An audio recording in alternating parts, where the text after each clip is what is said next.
Ya, vamos a comenzar. Ahora lo saludo correctamente. Buenas tardes, chiquillos. Hoy nos toca la última clase del trimestre de nuestra asignatura de Ciencia y Ejercicio Físico. ¿Ya?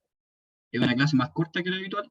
No vamos a tener la segunda hora para poder trabajar, así que vamos a intentar de avanzar rapidito y ver lo último que nos queda de la unidad para poder cerrarla de buena forma y tratar de hacer la actividad, de que ustedes puedan hacer la actividad en la misma clase. ¿Ya? Así que les pido que en lo posible tengan la guía abierta también ahí en el Word, para que puedan ir desarrollando.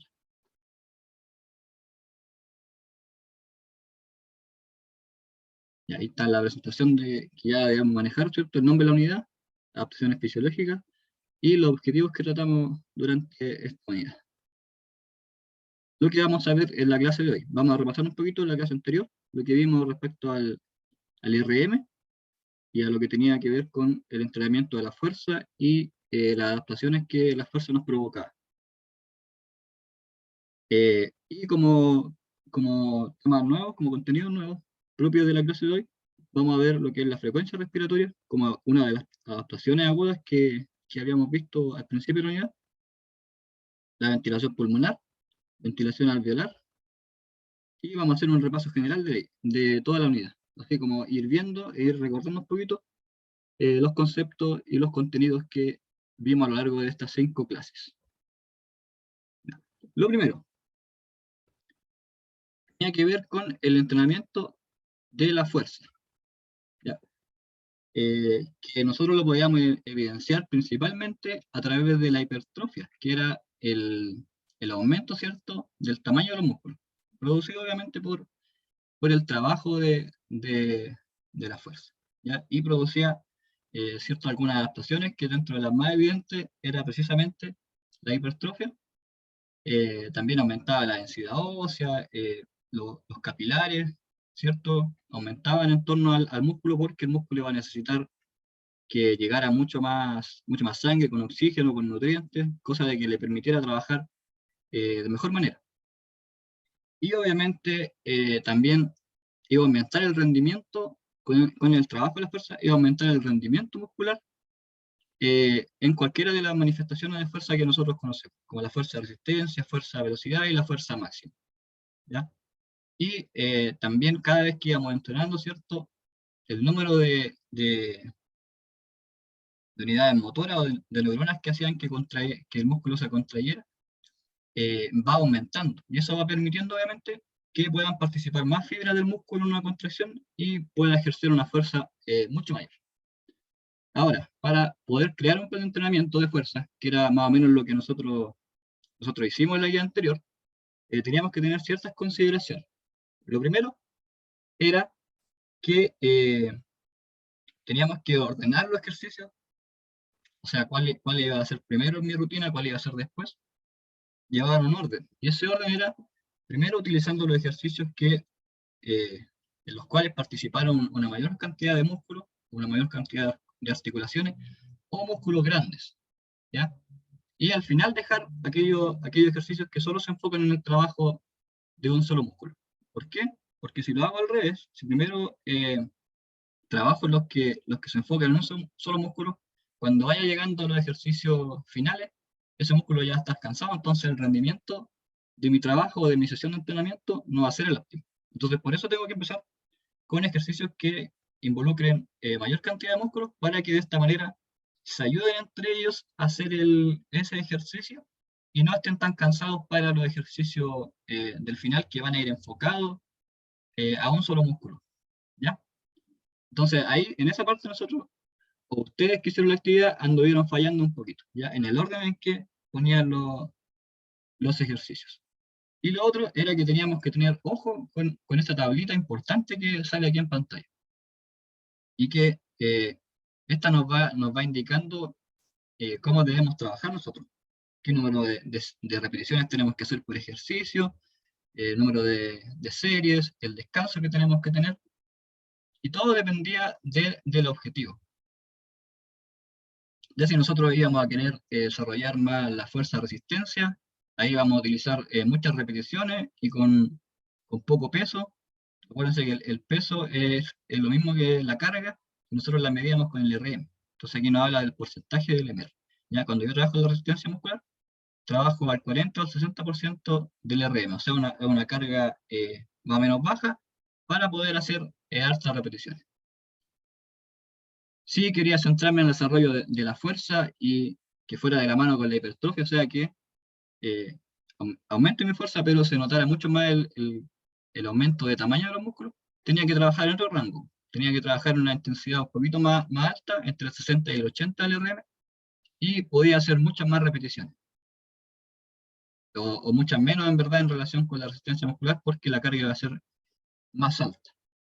¿Ya? Y ahora si lo que yo quería privilegiar era la fuerza máxima, o sea, que yo pudiera tener mucha más fuerza, que sea capaz de levantar peso mucho más grande, ya iba a tener que trabajar en intensidades extremadamente altas, que van entre el 80 y el 100% de la carga, y las repeticiones, como voy a trabajar con carga alta, van a ser menos.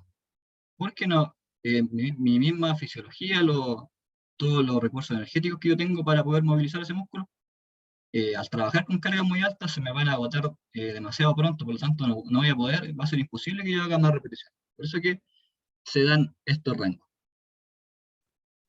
¿Ya? Ahí anduvieron muy bien. Y aparte que era sencillo porque ustedes solo necesitaban recurrir a esta tablita para irse guiando ahí en la cantidad de repeticiones y series que le adjudicaban a cada uno de esos ejercicios. Ahora hay algo súper importante e interesante, que existe una relación. A ver, se ve en pantalla el Power, ¿cierto? Que pasé a pesar. Sí, Sí, se se ve. ve. Ya. Entonces hay algo interesante que es la relación que hay entre el RM, entre un RM y el número máximo de repeticiones que yo puedo hacer. ¿Ya? Aquí me aparece una tablita con toda esa equivalencia.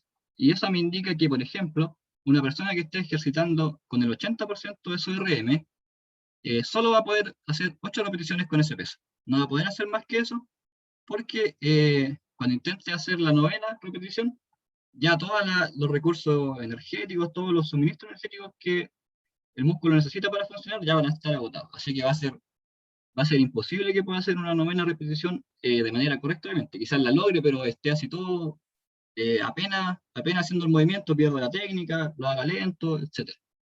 ¿Ya? Esa es la importancia. Y ahí también nosotros, bueno, cuando hicimos el plan de entrenamiento de la fuerza, tampoco nos fijamos en eso. ¿Ya? Porque generalmente ustedes decían, ya, de press banca voy a trabajar por ejemplo, al 85% del RM en el press banca. ¿Y cuántas repeticiones voy a hacer? Voy a hacer entre 10 a 12 repeticiones, podían ustedes, por ejemplo. Pero resulta que si yo miro esta tabla, no voy a poder hacer 12 repeticiones o 10, solo voy a poder hacer 6 al 85%. ¿Ya? Porque me va a ser imposible hacer una más porque ya voy a estar totalmente cansado. Así que esta tablita también es súper útil a la hora que ustedes determinen el número de repeticiones de su ejercicio, ¿ya? Tomando en cuenta siempre el RM. Bueno, así que en el caso de la fuerza, el RM es nuestro parámetro para poder medir la intensidad de los trabajos que vamos a hacer. ¿Ya? ¿Queda claro ahí? ¿Hay alguna duda, por ejemplo?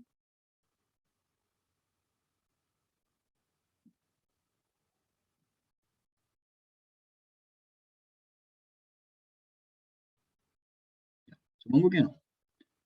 Y, bueno, como hablábamos de RM, todo lo que teníamos acá, la tablita esa, está relacionada con el RM. Nosotros necesitábamos obtener ese RM. Y para eso teníamos dos formas de hacerlo. La primera que era a través de un método directo, en donde yo tengo que hacer el ejercicio en el cual deseo conocer mi RM y seguir ciertos protocolos para poder descubrirlo. Y ahí los protocolos están aquí al ladito, ¿cierto? Que tengo que hacer un calentamiento general y después estimar más o menos cuál es mi RM y empezar a hacer el ejercicio. Si yo soy capaz de hacer más de una repetición, es porque todavía no encuentro mi RM. Entonces sí tengo que ir realizando el ejercicio con cierta carga, descansar. Sí puedo hacer más de dos repeticiones, vuelvo a hacer el ejercicio, obviamente con más peso. Si sigo haciendo más repeticiones, voy descansando, aumento peso y así continúo hasta poder llegar al momento en que ya le pongo tanto peso, por ejemplo, a la barra que ya no pueda levantarla más de una vez. Y ahí ya, con eso ya tengo mi red. Ya la gracia de ese método directo es que es mucho más exacto que hacerlo de la otra manera. Ya porque voy a tener un número real de lo que puedo levantar o cargar de acuerdo a la experiencia que tuve. ¿Ya? Y por otro lado, para nosotros ahorrarnos todo este procedimiento que quizás puede ser un poquito largo y cansador, teníamos el otro método que era el método indirecto, en el cual nosotros usábamos una formulita para poder obtener el RM. ¿Ya? Y la ventaja de este era que me ahorraba todo ese proceso y que obviamente me iba a cansar menos. Y si estoy con esto, puedo, por ejemplo, entrenar al tiro. En cambio, en el caso anterior, quizás yo la sesión de entrenamiento que tenía preparada no la voy a poder hacer porque se me ocurrió hacer el RM y resulta que quedé muy cansado. Entonces no vale la pena que haga mi sesión porque no voy a rendir al nivel que correspondía porque estoy fatigado. En cambio, la fórmula indirecta, me voy a ahorrar todo eso. Ya, pero lo que sí necesito aquí para poder desarrollarla es que yo antes haya tenido una experiencia previa de trabajo con pesa, ¿ya? Porque aquí me pide, ¿cierto? Me pide peso para poder repasar la fórmula y un número de repetición. O sea, que el atleta se acuerde que hace 2 meses, por ejemplo, levantaba 50 kilos y podía hacer 10 repeticiones con los 50 kilos. ¿Ya? Aquí podríamos determinar, igual que, por ejemplo, el método directo sirve mucho más para aquellas personas que recién están empezando a hacer ejercicio, porque como no han tenido la experiencia van a tener que realizarlo y de ahí poder partir.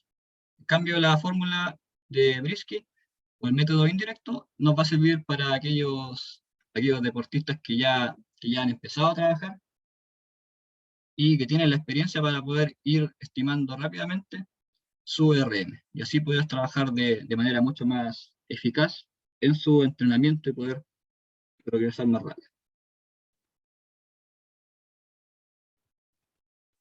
Ya, ahora, la otra parte que había de la guía eran un par de preguntas que ustedes respondieron. Entonces me gustaría que ahora, en este momento, ustedes vayan participando y puedan ir respondiendo a estas preguntas. Lo pueden hacer en el chat o lo pueden hacer por el micrófono. Y así yo también les voy ayudando para ir orientando a cuál sería la respuesta correcta de cada una de las preguntas. Ya, la primera decía, ¿cómo afecta la intensidad del ejercicio físico al organismo en el entrenamiento? ¿Cómo afecta la intensidad del ejercicio físico al organismo en el entrenamiento?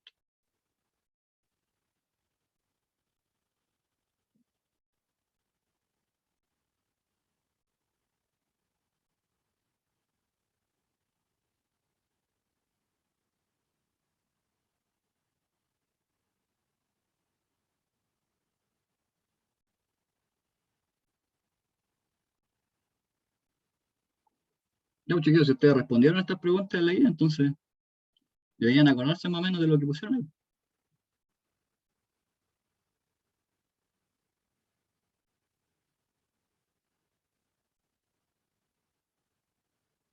Nadie sigue, nadie se acuerda. Afecta en los cambios. Por ejemplo, si la intensidad es baja, no va a haber cambio en el organismo. No van a haber adaptaciones, ¿cierto? Sí. Ya, efectivamente, muy bien lo que nos plantea el Sebastián. ¿Ya? Recordemos que la intensidad tiene que ver con la cantidad de esfuerzo que yo voy a necesitar para hacer cierto movimiento, cierto ejercicio. Entonces, de acuerdo a esa cantidad de esfuerzo, es que se van a ir produciendo esas adaptaciones o esos cambios fisiológicos en mi organismo. Ya, si yo, como dice el Sebastián, si yo trabajo con una intensidad muy baja, no va a producir ningún cambio en mi cuerpo, entonces no voy a tener ninguna mejora y ningún beneficio para mí. En cambio, si yo aumento la intensidad de media hacia arriba, ahí ya se empiezan a producir estos cambios y estas mejoras en mi organismo. Ya, muy bien. Eso era lo que más o menos tenían que poner como respuesta en esa pregunta. La segunda dice, ¿de acuerdo a qué determino la intensidad de trabajo apropiada para mi plan de entrenamiento? ¿De acuerdo a qué? Depende de mi condición física.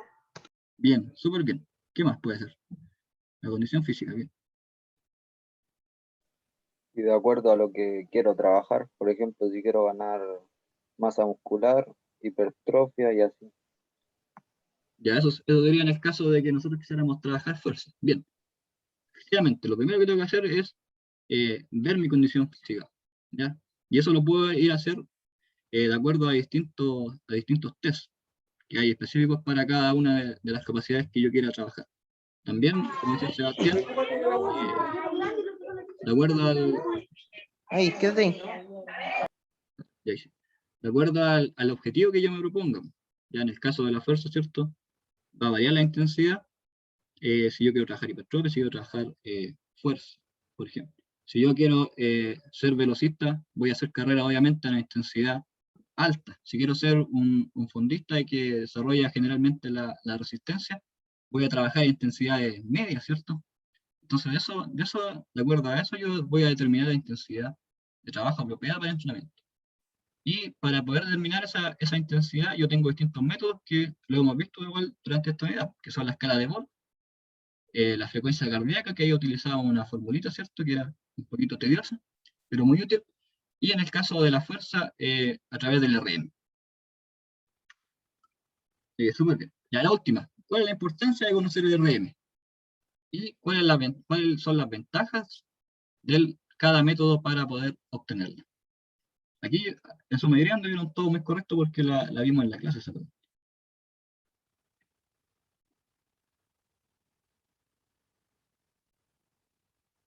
¿Cuál es la importancia? ¿Para qué me sirve conocer el RM? ¿Ya? ¿Y cuáles eran las ventajas del método directo y del método indirecto?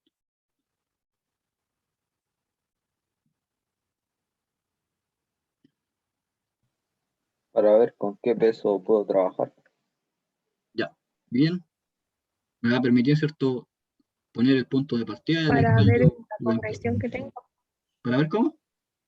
la progresión que obtengo, que tengo. Bien, ¿cierto? Si yo voy midiendo cada cierto tiempo el RM, voy a ir viendo si realmente mejoré, si mi plan es el correcto, si estoy aplicando bien las cargas, etc. ¿Ya? Esa es la utilidad que me da el RM. Establecer primero un punto de partida, que yo el primer día de entrenamiento llegue al gimnasio, por ejemplo, y sepa qué mancuerna tengo que tomar. Pues si voy a tomar la de 15, la de 20 kilos, porque yo voy a saber que eso es lo que puedo levantar y que con ese peso me va a producir las adaptaciones que yo que estoy buscando. Ya. ¿Y cuáles serían, por ejemplo, las ventajas del método directo? Que saca más exacto el RM. Ya, es mucho más exacto, ¿cierto? Porque tengo la evidencia ahí mismo. Ya, y del método indirecto,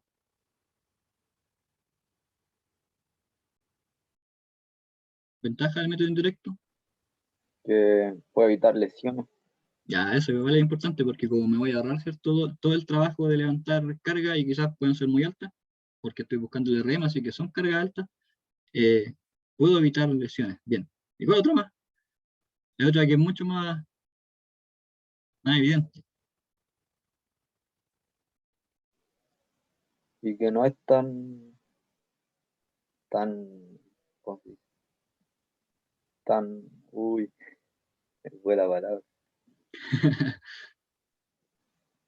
Es mucho más rápido, puede ser, ¿o no? Sí, rápida Es y mucho más también rápido porque yo tengo que conocer la fórmula nomás y voy reemplazando ahí los datos y me va a dar al tiro el valor, ¿ya? Y generalmente, por ejemplo, en los gimnasios, los que son los entrenadores de los gimnasios, tienen todas estas formulitas en el Excel, pues entonces ellos van ingresando datos nomás y les va a arrojar al tiro el resultado. Ya, bien. Y ahora vamos a pasar a los contenidos nuevos con los que vamos a cerrar esta unidad. Lo primero es la frecuencia respiratoria como adaptación aguda del entrenamiento. Ya recordemos que estaba dentro cuando vimos la primera o segunda clase, estaba dentro de las adaptaciones agudas que aumentaba la frecuencia respiratoria cuando yo me ponía a hacer eh, actividades de mayor intensidad a las que hago cotidianamente, como por ejemplo estar sentado aquí frente al computador. ¿Ya? Si yo me ponía a hacer actividades, si me ponía a caminar, de hecho si ahora me pongo de pie, mi frecuencia respiratoria va a aumentar un poquito. Yo ahora que estoy hablando, aquí haciendo la clase, mi frecuencia respiratoria es mucho mayor a la que yo tengo cuando estoy recostado en la cama o sentado viendo tele, ¿cierto? Y son respuestas agudas porque mientras yo estoy haciendo la actividad y un poquito de tiempo después nomás se mantiene esta adaptación, después va a desaparecer, ¿ya? Nosotros ya la vimos, sabemos que la frecuencia respiratoria es una de las adaptaciones agudas del entrenamiento, pero lo que vamos a hacer ahora es cuantificar esa, ¿ya? Saber en cuánto aumenta, cuál es el valor que tiene esta frecuencia respiratoria, y a partir de la frecuencia respiratoria nosotros vamos a ir obteniendo otros valores también importantes, como son la ventilación pulmonar y la ventilación alveolar. ¿Ya? Entonces, la definición de la frecuencia respiratoria es la cantidad de ciclos respiratorios que se efectúan en un minuto, ¿ya? La unidad de medida aquí de la frecuencia respiratoria es ciclos por minuto. ¿Y qué es lo que se considera como ciclo respiratorio? Es el movimiento que genera una inspiración cuando yo tomo aire por la nariz y cuando hago la expiración, que es cuando yo boto el aire por la boca, ¿ya? Esos dos movimientos, esos dos momentos de la respiración provocan un ciclo. Aquí, por ejemplo, la ruedita no se alcanza a ver, pero se le mueve la guatita. Entonces, cada vez que la guatita sube y baja, ahí completa un ciclo de respiratorio.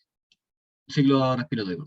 ¿Ya? Acá la mujer esta que está un poquito, no sé, podríamos decir que está en pánico, su frecuencia respiratoria es mucho más alta, ¿ya? Porque está realizando otra actividad, está pasando por otra experiencia. En cambio, acá la ramita es más baja porque está totalmente playa, como dirían ustedes, ahí recostada en su laguna. ¿Ya? Es importante consignar que la frecuencia respiratoria nosotros la tenemos que medir en estado de reposo, ya para que ahí podamos tener un valor más o menos válido. ¿Ya? Y generalmente el rango normal de la frecuencia respiratoria es entre 12 y 16 ciclos. Entonces ahora vamos a ver un video. Vamos a compartir aquí mejor.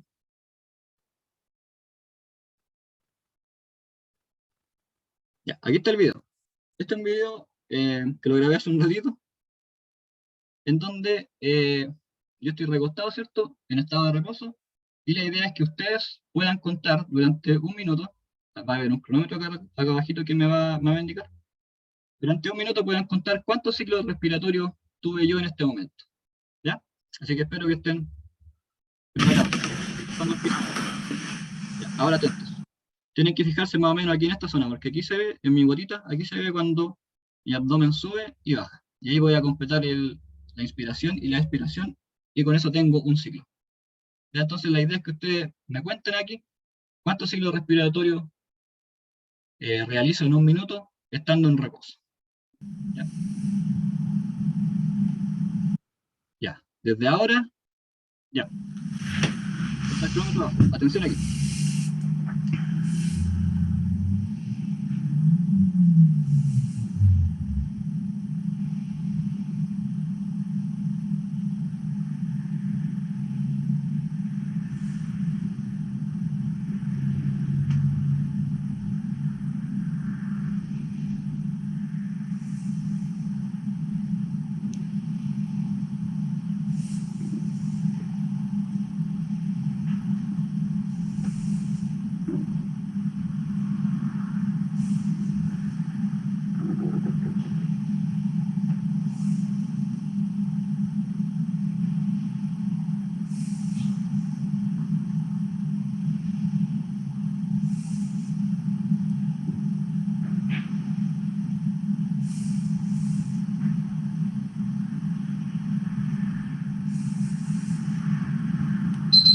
Ya, ahí terminó. ¿Cuántos tuve?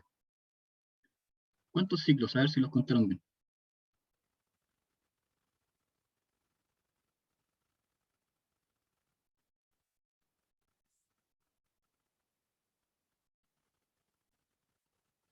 ¿14 o 15? 14, bien.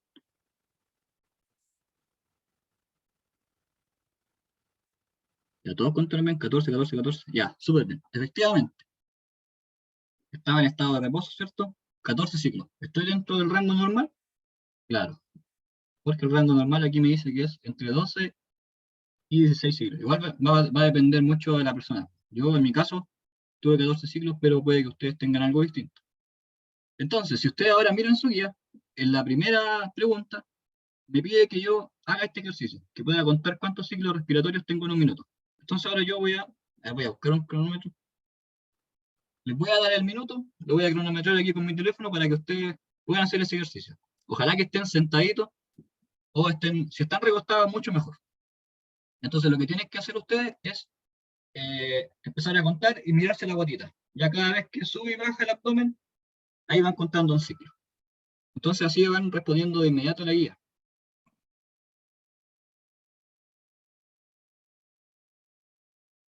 Ya díganme si están listos para contar, para poder iniciar el cronómetro.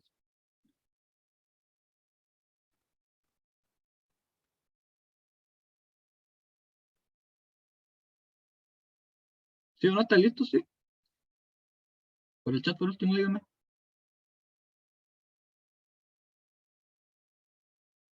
Ya. Un minuto desde ahora, ya.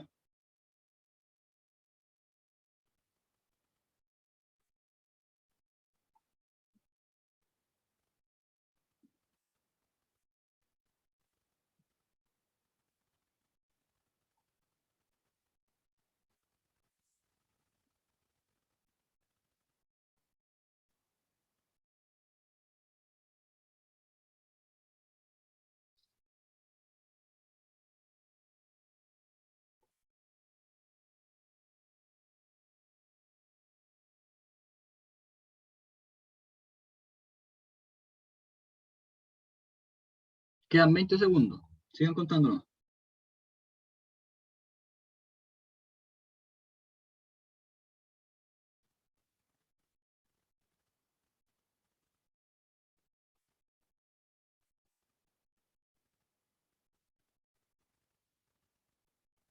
Ya, tiempo. Ahí acabamos el minuto. Entonces el resultado que ustedes tuvieron lo anotan en su guía como respuesta número 1 y escriben ahí el número que obtuvieron y escriben ahí 2 ciclos por minuto. Ya, porque esa es la unidad de media. Ya, también en esa pregunta me dice que luego tengo que realizar alguna actividad que aumente mi frecuencia respiratoria, que ustedes crean que aumente la frecuencia respiratoria. Entonces ahí ustedes pueden ponerse a saltar en la pieza, pueden hacer unos piques dentro de la casa, subir y bajar las escaleras, qué sé yo. Y ahí anotan después el resultado, tienen que indicar la actividad que hicieron, anotar el resultado, cuánta frecuencia respiratoria tuvieron en un minuto, si es que aumentó o no, y tienen que cuantificarlas. Por ejemplo, si aumentó el doble, si aumentó el triple, etc. ¿Ya? Eso es lo que tienen que hacer en la primera pregunta. Ando bien cerca de este rango, ¿no? Dentro del rango aquí, entre 12 y 16.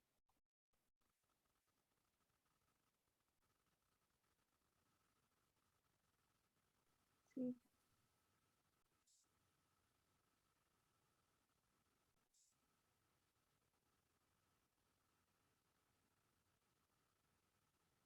Ya quizás alguno, bueno, si estuvo un poquito pasado, no tiene que asustarse ni nada, porque me acuerdo la primera vez que yo lo tomé, tuve como 18, y fue porque estaba haciendo otra cosa antes y me recosté y empecé a tomar la frecuencia cardíaca, pero todavía estaba un poquito alto mi frecuencia respiratoria. Ya, entonces ahí ya tenemos resuelta la primera pregunta.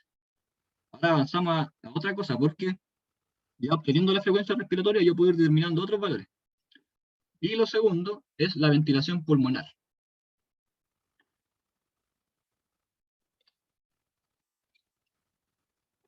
Ya, la ventilación pulmonar, ¿dónde se produce? Se produce en los pulmones con el intercambio de gases que hay entre la atmósfera y el organismo, o sea, cuando ingresa todo el aire. Ya, ¿y qué es la ventilación pulmonar? Es la cantidad de aire que ingresa en cada respiración de forma natural, ya, sin forzar la amplitud de la respiración, sin forzarla. O sea, yo sentado aquí, todo lo que ingresa a mi interior va a ser la ventilación pulmonar. Por ejemplo, aquí tenemos la niña esta del CHI. Ah, no, vamos a verlo después. Y aquí tenemos la imagen que está aquí al lado derecho, ¿cierto? Ahí se muestra cómo ingresa el aire y cómo van aumentando de tamaño los pulmones, porque obviamente se van llenando de este aire.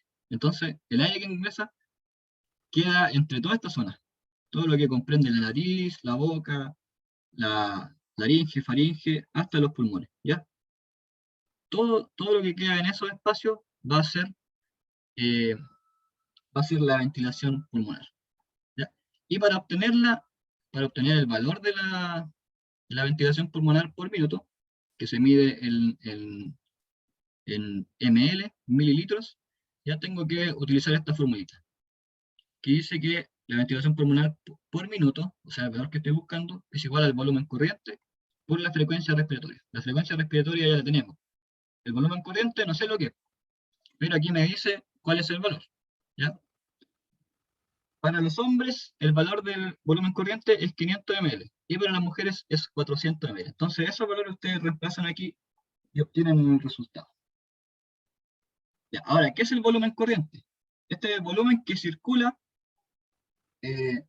entre una inspiración y una expiración, ¿ya? Todo el volumen de aire que ingresa entre ese momento equivale al volumen corriente. Entonces, es el aire que ingresa más el que sale, ¿ya? Y se mide en los ml. Ahora, el volumen corriente va a depender de la persona, del tamaño de la persona, de sus capacidades, de la capacidad de ventilación que tenga, pero se maneja entre ciertos rangos, ya que van desde los 400 a los 600 ml. Esos son los valores. Pero acá los cuantificamos un poquito más exactos para que sea más práctico resolver la fórmula. Entonces, chuta, se dejó de compartir. Ya. Entonces yo, Cristian Vera, sé que tuve 14 ciclos por minuto en mi frecuencia respiratoria. Y como soy hombre, mi volumen corriente va a ser de 500 ml. Entonces yo multiplico. Ustedes igual vayan haciéndolo porque la segunda pregunta es en relación a esto, ¿ya? Obviamente háganlo de acuerdo a su resultado.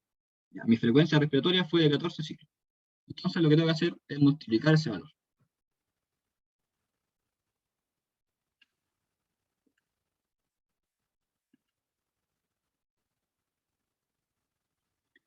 Ya.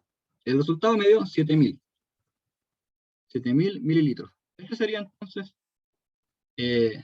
la ventilación pulmonar por minuto.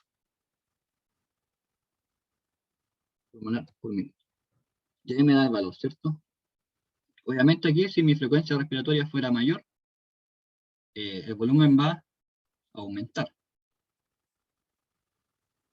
Ahí esto, no se olviden que es por minuto, porque recordemos que la frecuencia respiratoria la medimos en minuto, por lo tanto, aquí este valor se mantiene por minuto. ¿Ya? ¿Está claro eso?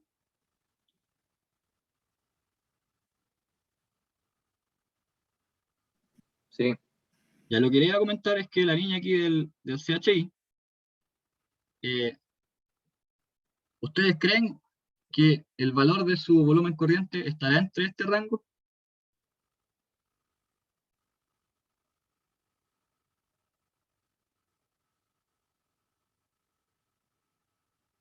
Acuérdense que el volumen corriente es el aire que ingresa y el aire que sale dentro del tiempo que comprende una inspiración y una expiración. Ya, o sea, cuando tomo aire y cuando lo boto. Entonces, para esta niña, el valor de su volumen corriente estará entre estos rangos que están aquí. No, ¿Por qué no? porque es mayor o no. ¿Cómo? Ya, pero ¿por qué es mayor? Porque está en una actividad. Porque se demoró más o hizo así como llenó los pulmones de aire. Claro, pues ella tomó harto aire así para decir ahí lo que la hizo famosa. Por lo tanto, su valor aumentó y ya no sería su volumen corriente de aire, sino que eso tiene otro nombre, ¿ya? Que se llama volumen inspiratorio de reserva. Ya no es el volumen corriente de aire, ¿vale? Por lo tanto, sería porque es un valor mucho mayor, porque ella en ese caso forzó la inspiración. Ya ella quiso tomar mucho más aire para poder emitir ahí su su frase icónica. Ya bien, la Valentina Cifuentes igual me dice, no, porque al gritar se esforzó más, tomó más aire. ¿Ya? Entonces, el volumen de ella obviamente no estaría dentro de estos rangos, sería mucho mayor.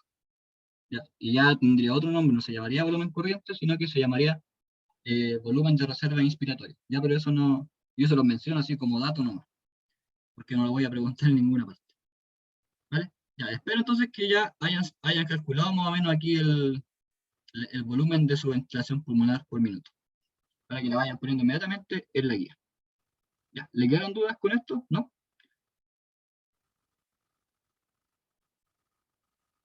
No. Ya. Y, bueno, acuerdo. Me presenta esto, que acá en la ventilación pulmonar es la cantidad de aire, todo el aire que ingresa y que después sale. No, perdón, todo el aire que ingresa hacia el organismo. ¿Ya? Todo lo que ingresa. Ojo con eso. ¿Ya? Y tenemos otro concepto que es la ventilación alveolar. ¿Ya? ¿Qué es la ventilación alveolar? Es el aire o el oxígeno que llega a los alveolos. ¿Ya? Si ustedes, bueno, yo desconozco en verdad si ustedes han visto el sistema respiratorio en biología, por ejemplo, pero dentro de los pulmones tenemos estos elementos que son como arbolitos o ramitas de árboles, que son los alveolos, ya que son esas pelotitas. Bueno, las ramitas de árboles, esos son los bronquios, pero al final de cada una de ellas tenemos los alveolos que son estas pelotitas, ¿ya? Y lo interesante de estas pelotitas es que a través de ellas, el oxígeno que ingresa a nuestro cuerpo pasa a la sangre. Ya ellos están conectados así, o están pegados a distintos vasos sanguíneos o capilares, y ahí se produce el traspaso del aire hacia el torrente sanguíneo y después circula por nuestro cuerpo por nuestras venas y nuestras arterias. ¿Ya? Y para obtenerlo nosotros tenemos esta formulita de acá, que nos dice que es el volumen corriente menos el volumen de espacio muerto por la frecuencia respiratoria. ¿Ya? Entonces ahí reemplazo y resuelvo. Ahora ustedes me dirán, chuta, profe, pero ¿qué es el volumen de espacio muerto? No hemos visto eso todavía. ¿Ya? Pero ahora lo vamos a ver. Resulta que cuando yo tomo aire, hay cierta cantidad de aire que no llega a los pulmones y no llega precisamente a los alveolos, entonces ese aire jamás va a pasar a nuestro torrente sanguíneo. Y ese aire queda atrapado en las vías respiratorias. Ya queda atrapado aquí entre la nariz, en la parte de la boca, en la laringe, en la faringe, en la tráquea. ¿Ya? Y puede quedar hasta en los pulmones, pero a los alveolos no llega.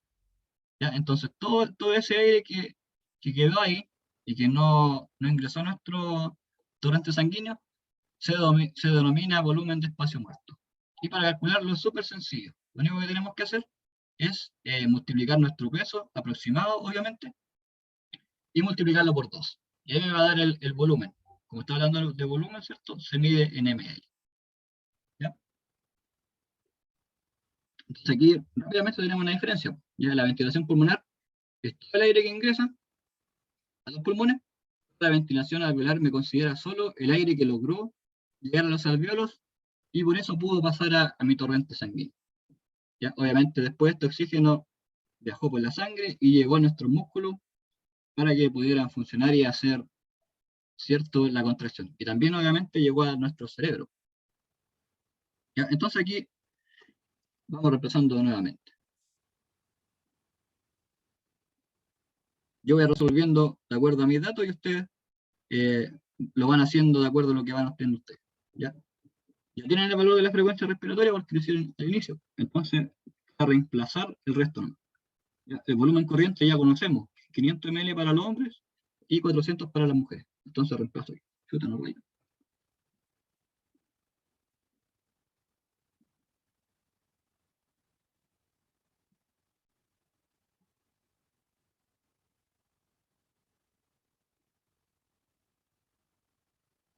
Ya. 500 ml en mi caso, menos el volumen del espacio muerto, que era cierto mi peso corporal, por 2. ¿Ya? Aquí tienen que utilizar un peso estimado nomás, por de lo que se acuerden qué pesaban ustedes. Mi peso, por ejemplo, en este momento es 70 kilogramos. Ya. Resuelvo eso y después eso lo multiplico por la frecuencia respiratoria, que en mi caso era 14 ciclos por minuto. Resuelvo primero el paréntesis. 500 menos 70, 430. Y luego multiplico por 14. Ya, y me da el valor de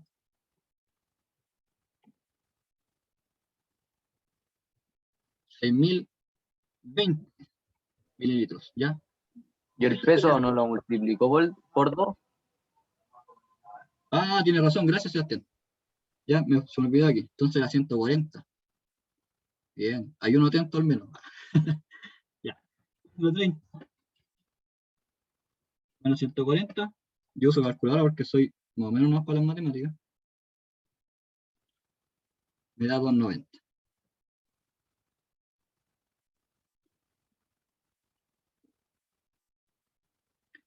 Ya, entonces aquí me baja harto, pero 4060. Ya, ese es el valor entonces del volumen de mi ventilación alveolar. 460 ml. Entonces ya podemos ver inmediatamente que hay una diferencia grande. Acá la ventilación pulmonar me dio 7000 ml por minuto y la ventilación alveolar me dio mucho menos. ¿Por qué? Porque ya no me está considerando ese oxígeno que quedó atrapado en mis vías respiratorias, sino que solo consideró el oxígeno que llegó a los alvéolos y ingresó a mi torrente sanguíneo. ¿Ya? ¿Quedó claro eso o no? ¿Quedó claro? La ventilación alveolar. Sí. Bien. Y el espacio muerto, más claro. Ahí gracias, Sebastián. Se me olvidó multiplicarlo por 2. Es importante cuando ustedes lo vayan haciendo en la guía, tienen que anotar el desarrollo del ejercicio, incluir todo eso. Porque en el enunciado ahí se dice que tiene que estar el desarrollo y también forma parte del puntaje que ustedes obtengan en la guía. Esta última guía es con notas. Ya en la última guía evaluada, entonces con eso ya calculamos su promedio y cerramos el trimestre. Ya. Ahora, preguntas. 5 décimas. Aquí ustedes van a participar. Yo voy anotando aquí los que me respondan bien. El primero que responda no. Y que responda bien, obviamente. Puede hacerlo en el chat o puede hacerlo en el micrófono. ¿Ya? Pregunta número 1 entonces. A medida que aumenta la intensidad del ejercicio, ¿creen que también lo hace el volumen corriente?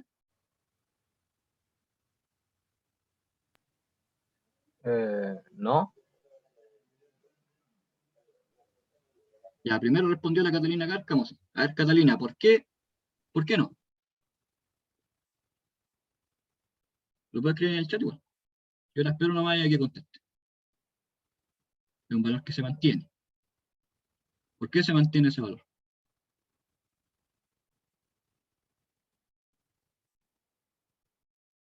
¿Por qué se mantiene el valor, Catalina? Lo mencioné ahí con el caso de la niña del CHI.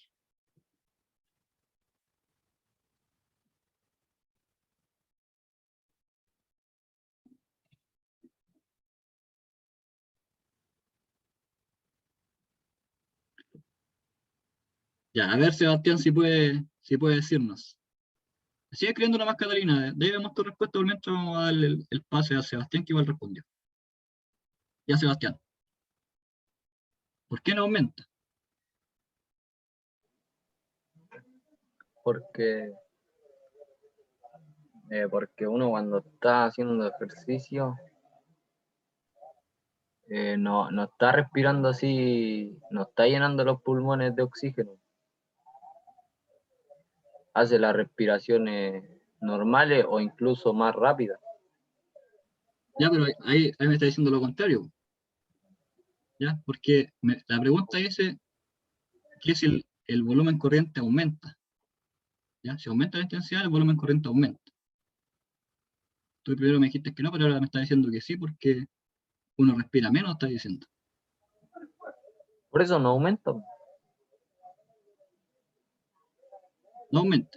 Ya, o sea que No. disminuye ese punto. Sí. Ya, en este caso le vamos a dar las 5 décimas a la Catalina.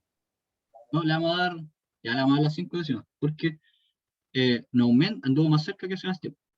¿ya? El volumen corriente no aumenta ni disminuye, no varía, se mantiene igual, ¿ya? Porque acuérdense que el volumen corriente es todo el aire que ingresa y que sale en una inspiración-expiración, pero no forzada, de manera normal, ¿ya? Cuando yo cuando yo estoy forzando la inspiración, como en el caso de la CHI, eh, ya no se llama volumen corriente, sino que tenía otro nombre que igual se lo mencioné. ¿Ya? Entonces, esa es la razón. El volumen corriente no aumenta, se mantiene siempre entre esos rangos, porque ya cuando es forzado, ya tiene otro nombre. Ya estamos hablando de otro concepto. Entonces, la Catalina Cárcamo del Avellano. Ya, vamos con la segunda entonces. Ya tuvieron tiempo algunos para poder pensar ahí. Esta facilita. Dice, ¿por qué hay resultado distinto entre la ventilación pulmonar por minuto y la ventilación alveolar por minuto? Ya, eso está regalado.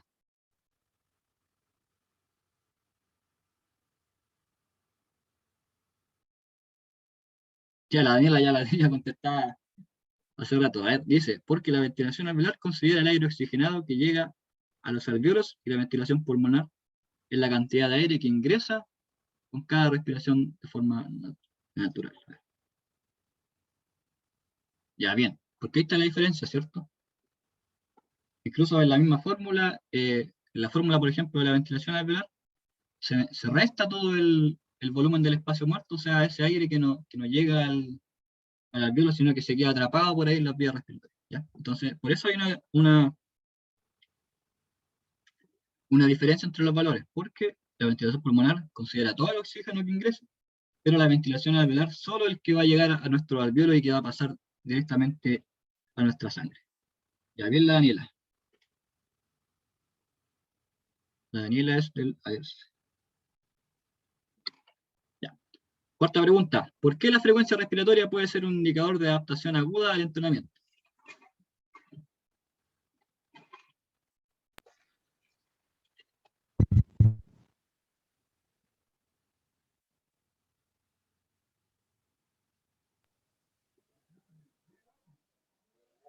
Porque puede indicar la intensidad del ejercicio.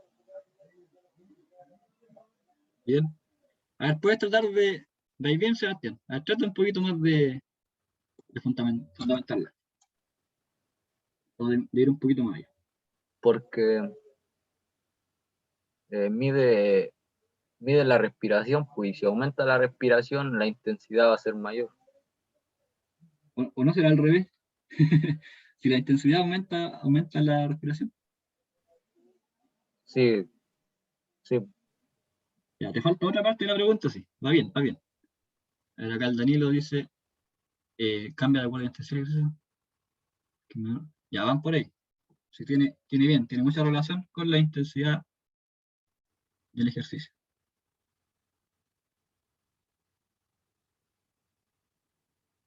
Le falta esta partecita, se va. Dice aguda, adaptación aguda.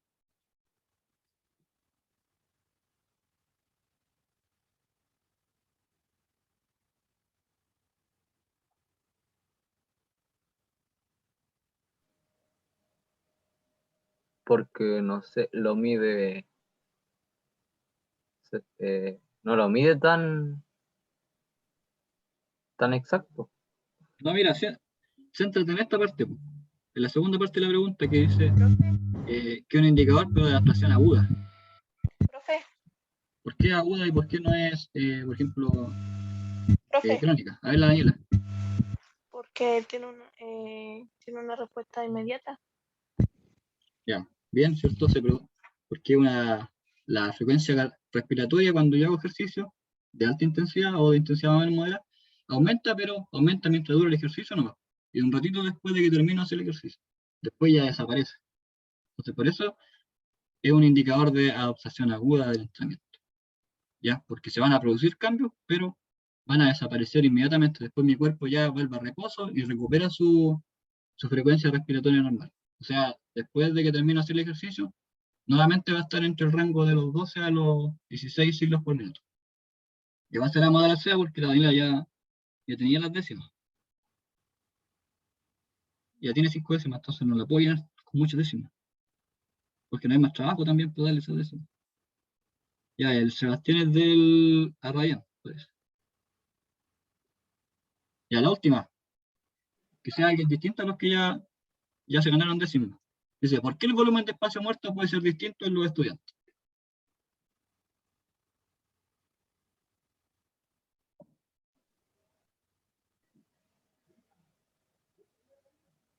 Y porque, Ya Seba, pero deja que responda otro, tú ya tienes décimas. Deja que allá es que responda otro primero. con nadie. Y si nadie responde, después te doy espacio, pero deja que démosle la oportunidad a otro compañero. Ya, el peso corporal puede ser diferente. Ya, fundamente ahí, Danilo. Yo lo espero nomás que escriba ahí en el chat. Va bien, va bien.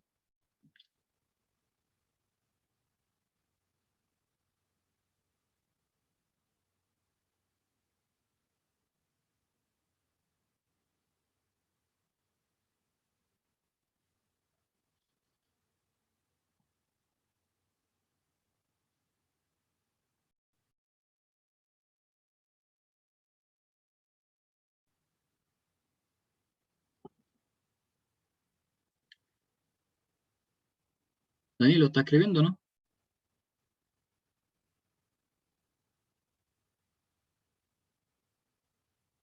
No se le ocurre nada más para fundamentar ahí.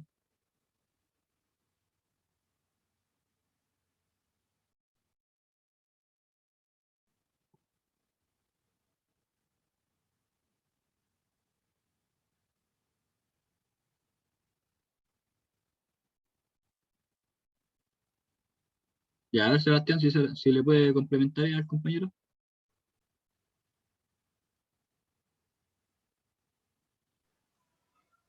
Y porque, no sé, lo mismo que porque todos pesamos distinto, ¿no? Claro, ¿cierto? Todos tienen pesos distintos. Hay bueno, ahí para la fórmula, ¿cierto? Me considera el peso de la persona para calcularlo, pero yo eh, puedo asociar también a que el peso va un poquito asociado al tamaño de la persona. Si una persona obviamente es mucho más grande, va a tender a pesar más que una persona que es más pequeña. O sea, no es algo que se dé 100% de los casos, en todos los casos, pero en su mayor parte resulta así.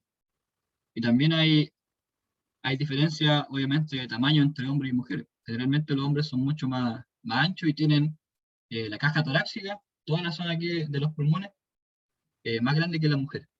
Entonces, por eso es que se producen valores distintos, porque obviamente no todas las personas somos iguales, tenemos la misma contextura corporal, obviamente no tenemos el mismo sexo, el mismo peso. Entonces, todos esos factores eh, infieren en nuestro peso e infieren obviamente en el valor final que va a tener este espacio muerto.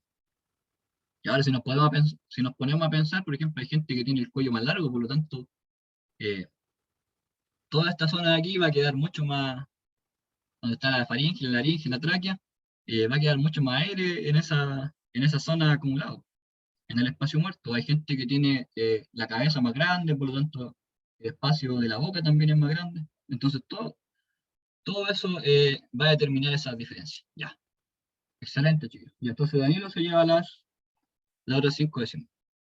Les voy a dar, mira, porque los que respondieron aquí, todos son buenos estudiantes. Ya les ha ido súper bien en el ramo.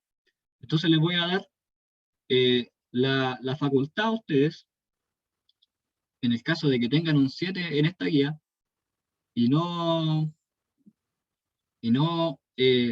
obviamente si tienen un 7 no van a poder ocupar estas 5 décimas, que se las puedan regalar o donar a algún compañero que ustedes estimen que la necesite, ¿vale? Entonces los dejo de libertad a ustedes.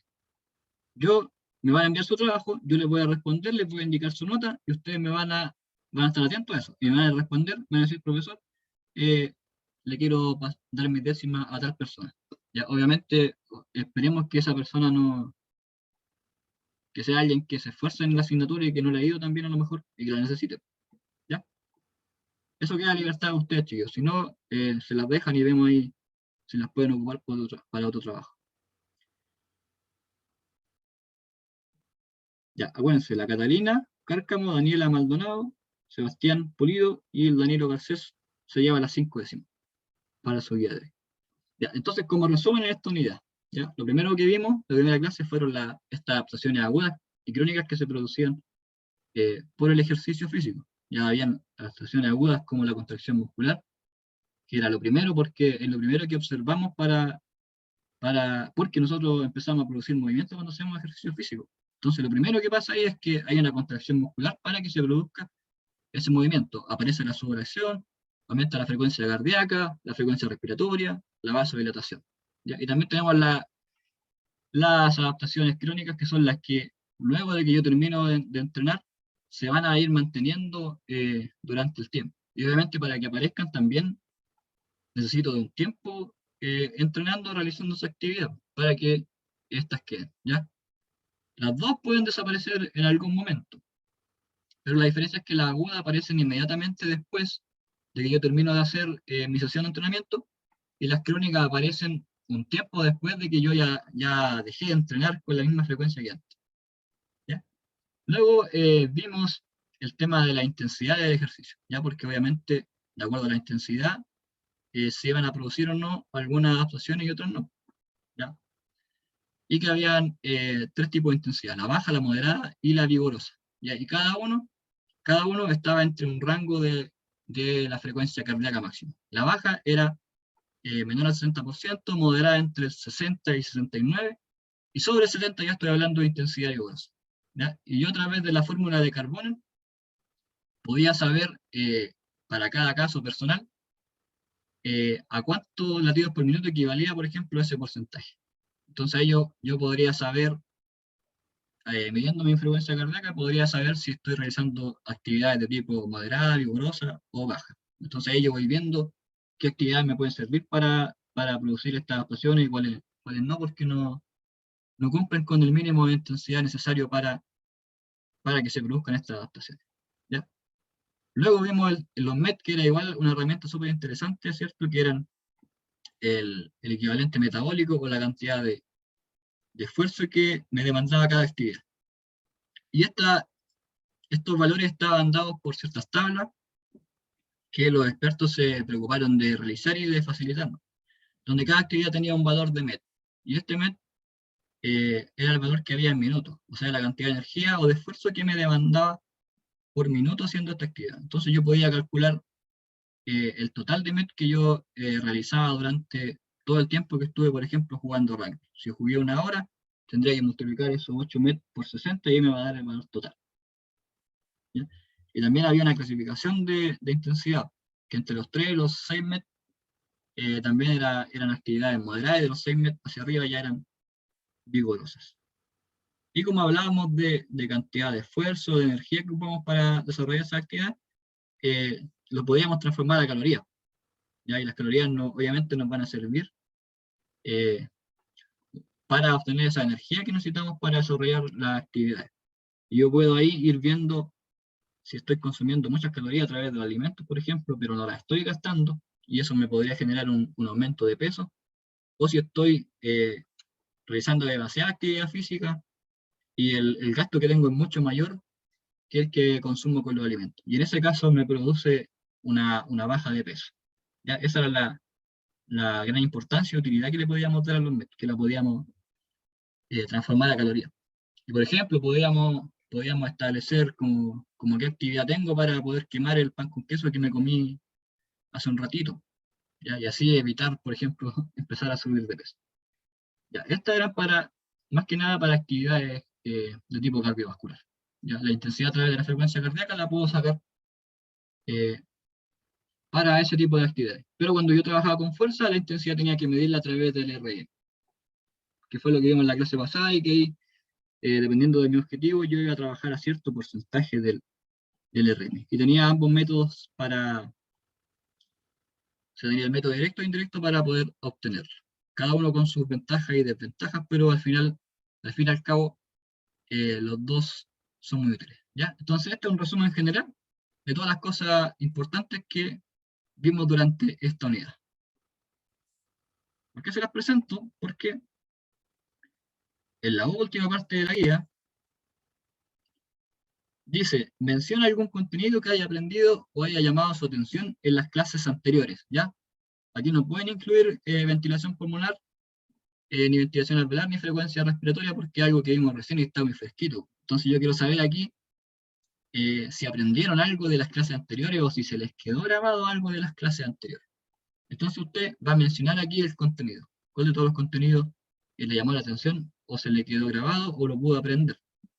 ¿Ya? Y tienen que explicarlo con sus propias palabras. En esa explicación tienen que incluir la definición del concepto, una explicación en qué consiste, sus características principales y que puedan ejemplificarlo o mencionar su utilidad a través de un ejemplo. ¿Ya? Si ustedes cumplen con todos esos criterios, van a tener los 10 puntos que vale esta pregunta. ¿Ya? Solo porque hoy día ando de buena onda les voy a dar la posibilidad de que esta actividad la puedan realizar en grupos de 4, ¿ya? Máximo 4 personas. Claro que sí, si lo hacen de 4, cada uno de los integrantes tiene que incluir su desarrollo aquí de las 3 preguntas anteriores, ¿ya? Pero aquí, en esta pregunta, hacen una nomás. Se pueden ayudar aquí. ¿Queda claro? Sí. Sí, ya la idea está facilita, porque les di la posibilidad de que fueran haciendo esto a medida que lo íbamos pasando, que pudieran preguntar. No preguntaron mucho, pero supongo que les quedó claro. Entonces ya deberían tener ahí más o menos todo el puntaje, 9 puntos. Casi la mitad de la guía ya hecha. Y aquí tienen que, de acuerdo a lo que ustedes aprendieron durante esta unidad, ponerlo en práctica. Plasmarlo aquí en la hoja y explicarlo cumpliendo los criterios que se piden aquí. ¿Ya? Recuerden que las preguntas anteriores ustedes tienen que incluir igual el desarrollo de la fórmula. Aquí dice, incluye el desarrollo de cada una de las fórmulas.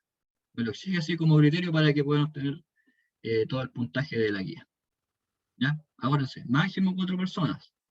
En las preguntas de acá arriba, cada uno tiene que anotar sus resultados, pero en la segunda pregunta, en el segundo ítem, pueden anotar un concepto, una idea por todos los integrantes del grupo. ¿Ya? ¿Dudas? Igual se puede hacer solo, se puede hacer solo. ¿Ya? Lo pueden hacer individual, pero yo les doy la posibilidad de que puedan hacerlo grupal si así lo estiman. ¿Ya? ¿No hay nada más?